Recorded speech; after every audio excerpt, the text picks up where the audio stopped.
Mike Harrison wiped sweat from his brow as he surveyed the overgrown backyard of his late Aunt Eleanor's house. The mid-July heat was merciless, turning the modest suburban property into a sweltering oven. At 42, Mike hadn't expected to become a homeowner again, especially not under these circumstances. After his divorce 3 years ago, he'd been living in a cramped apartment, saving every penny for eventual retirement. Then Eleanor's will had changed everything. What am I supposed to do with this disaster? He muttered, kicking at a tangle of weeds near what had once been a garden path. The centerpiece of the backyard's chaos was an above-ground pool that had clearly seen better days. Its once blue liner was now a sickly green, filled with murky water that had become a thriving ecosystem for mosquitoes and algae. The surrounding deck was rotting in several places, making it not just an eyesore, but a safety hazard. Mike's phone buzzed with a text from his realtor. Any progress on the cleanup? Hard to list with the property in current condition. He sighed and pocketed the phone without responding. Cleaning up the yard was just one of many tasks he'd inherited along with the house. The interior needed painting, the kitchen required updating, and the list seemed to grow longer each day. But the pool had to go first. It was a liability he couldn't afford. As Mike continued his inspection, he noticed movement from the neighboring yard. A woman in her 50s, with highlighted blonde hair styled in an immaculate bob, was watching him from her pristine patio. Her arms were crossed tightly across her chest, and her expression could only be described as sour. "Excuse me," she called out in a voice that managed to be both shrill and commanding. "I hope you're planning to fix that pool. It's been an absolute nightmare looking at that mess for months." Mike nodded politely. "Actually, I'm having it removed. I'm Eleanor's nephew." "Removed?"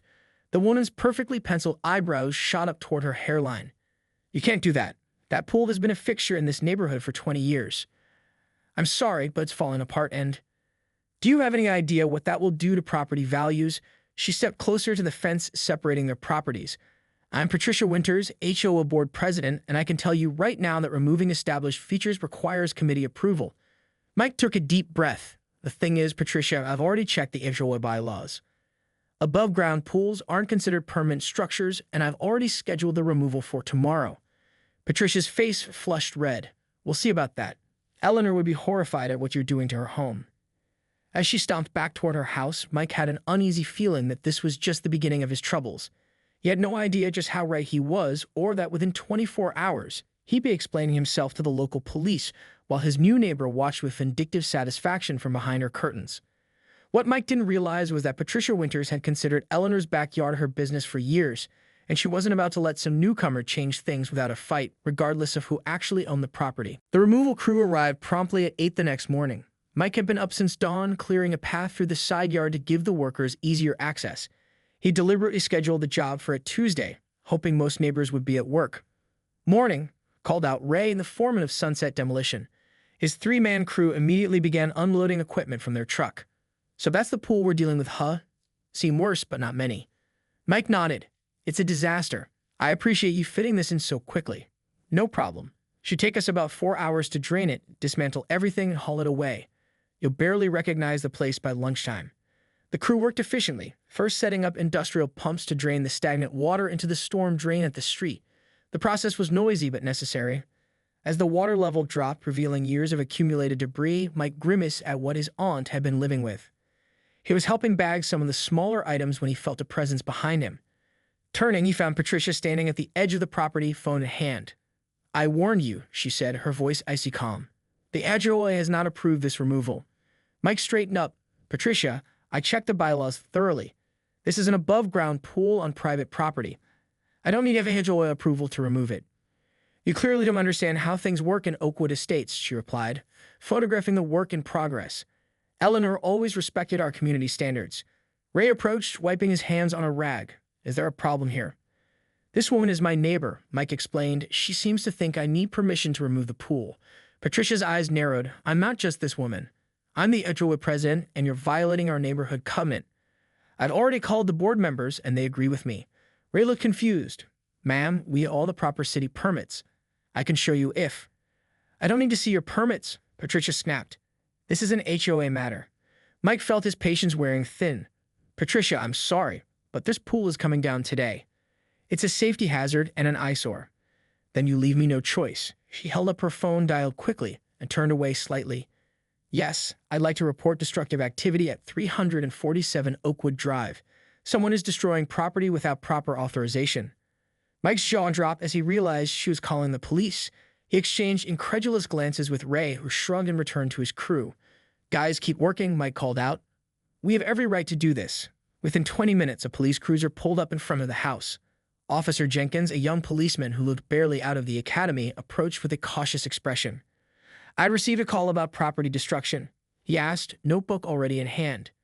Patricia rushed forward before Mike could speak. "Officer, thank goodness you're here. This man is removing a landmark feature of our neighborhood without HOA approval. It's a clear violation of our community standards." Mike stepped forward, extending his hand. "I'm Mike Harrison. I inherited this house from my Aunt Eleanor 2 months ago. This is my property, and I'm having this dilapidated pool removed. I have all the necessary city permits." Officer Jenkins looked between them, clearly trying to sort out what his actual role should be in this neighborhood dispute. "Could I see those permits, sir?" he asked. As Mike went to retrieve the paperwork from inside, he could hear Patricia's voice rising, explaining the sanctity of HOA regulations and how some people think they can just move in and change everything. When he returned with the permits, 3 more neighbors had gathered on the sidewalk, drawn by the commotion and the police presence. The scene was set for a showdown that would quickly become neighborhood legend, and Patricia had no idea she had just made a colossal mistake. Officer Jenkins reviewed Mike's permits with methodical care, flipping through each page while Patricia huffed impatiently beside him. A small crowd of neighbors had grown to nearly a dozen people, watching the drama unfold from a respectful distance. "Everything appears to be in order, Mr. Harrison," Officer Jenkins finally concluded, handing the documents back. "You have all the necessary city permits for pool removal."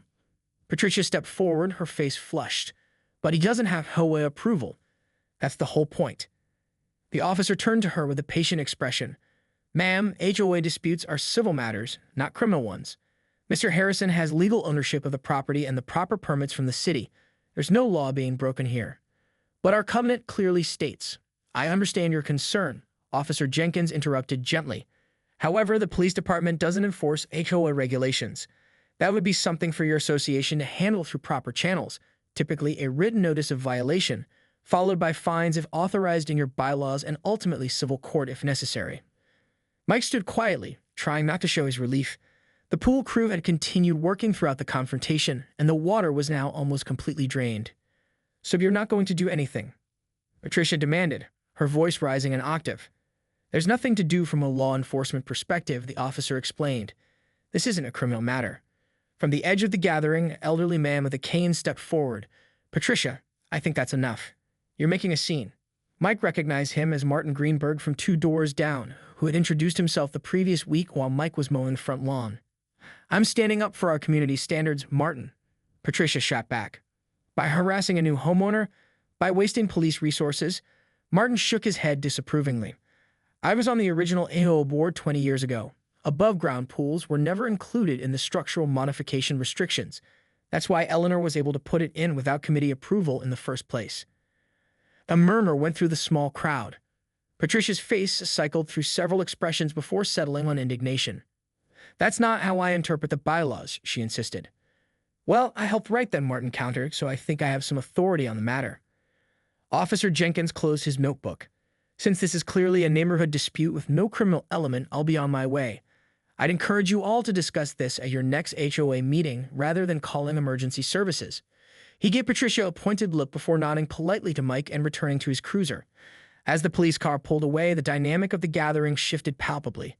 Several neighbors approached Mike, introducing themselves and offering sympathetic comments. "Don't mind Patricia," said a woman in her 30s. "She's been on a power trip since becoming HOA president last year." "Eleanor's pool was an eyesore," admitted another neighbor. "We're glad someone's finally dealing with it." Patricia stood alone now, watching as her neighborhood support evaporated.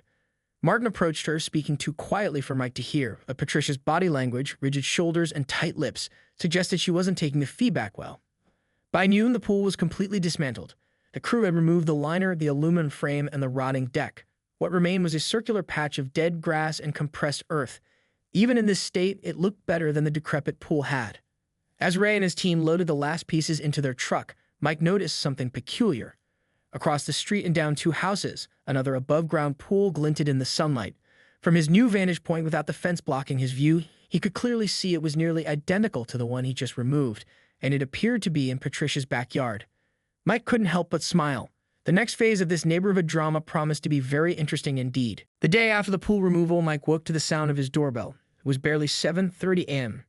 Throwing on a t-shirt, he stumbled to the door, expecting to find Patricia ready for round two. Instead, he found Martin Greenberg standing on his porch, holding a folder and wearing a mischievous smile. "Sorry for the early call," Martin said. "I'm an early riser, and I thought you might want this information before you start your day." Mike invited him in, putting on coffee while Martin spread several documents across the kitchen table. "After yesterday's fiasco, I went digging through my files," Martin explained. "I keep everything, you know. My wife calls it hoarding, but I call it being prepared." Mike smiled, pouring them both coffee. "Prepared for what?" "For people like Patricia Winters." Martin tapped a yellowed page. "This is the original HOA covenant from 1998 when the neighborhood was established. And this," he pulled out a more recent document, "is the amended version Patricia pushed through last year." Mike leaned in, examining the papers. "What am I looking for?" "Section 14, paragraph C," Martin pointed. "The original text states that permanent structures, including in-ground pools, require HOA approval. The amended version changes this to simply all pools require HOA approval. It's a subtle but significant change she made without properly notifying residents." "Is that legal?" Martin shrugged. "Technically, she held a vote, but it was during the January meeting when half the neighborhood was away for the holidays. Only 7 people attended, barely quorum. Most of us had no idea this change was made." Mike frowned. "But why would she care so much about my aunt's pool when she has one herself?" "Ah, that's where it gets interesting." Martin's eyes twinkled. "Patricia's pool was installed 3 months ago, after she changed the rules but before she got HOA approval for her own installation." Mike nearly choked on his coffee. "You're kidding." "I wouldn't joke about HOA politics, my boy. Too dangerous." Martin chuckled. "Patricia assumed no one would notice the contradiction because her pool is newer and well-maintained. She likely thought she could retroactively approve her own pool at the next meeting while giving you grief about Eleanor's." Mike processed this information. "So what now?" "Now," Martin said, gathering his documents, "you might want to attend tonight's emergency HOA meeting. Patricia called it to discuss your violation, but I've made sure several other board members are aware of the inconsistency in enforcement." Later that day, Mike was in the backyard measuring the space for a potential garden when he noticed unusual activity at Patricia's house.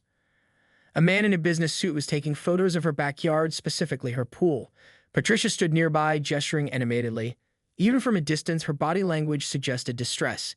His phone buzzed with a text from an unknown number. "This is Diane from across the street. Martin gave me your number. You might want to know that someone from the city inspector's office is at Patricia's right now. Apparently, they receive an anonymous tip about a pool installed without proper permits. Meeting tonight should be very interesting. Bring popcorn." Mike couldn't help but smile. He had made no complaints and had no idea who might have tipped off the inspector, though he had his suspicions about Martin's involvement. He replied with a simple "thanks for the info" and returned to his gardening plans. By 6 o'clock, Mike had showered and changed into a clean, button-down shirt. He wasn't typically one for neighborhood drama, but tonight's meeting seemed too important to miss. As he locked his front door, he noticed several neighbors walking toward the community center, all wearing expressions that mixed anticipation with amusement. The tables had turned, and Patricia's reign of selective rule enforcement was about to face its most significant challenge yet. Mike took a deep breath and joined the procession, wondering just how far the ripple effects of his pool removal would spread through Oakwood Estates. The Oakwood Estates Community Center was unusually crowded that evening. Typically, HOA meetings attracted only the most dedicated or disgruntled residents, but tonight nearly every household was represented. The small meeting room with its fluorescent lighting and folding chairs was filled to capacity. People stood along the walls, and the low hum of anticipatory conversation filled the air. Patricia sat at the front table alongside 4 other board members, shuffling papers and avoiding eye contact with the assembled neighbors. Her normally perfect hair looked slightly disheveled, and she had traded her usual confident posture for something more defensive. Mike slipped into his seat in the back row next to Martin, who nodded in greeting. "Quite the turnout," Mike whispered.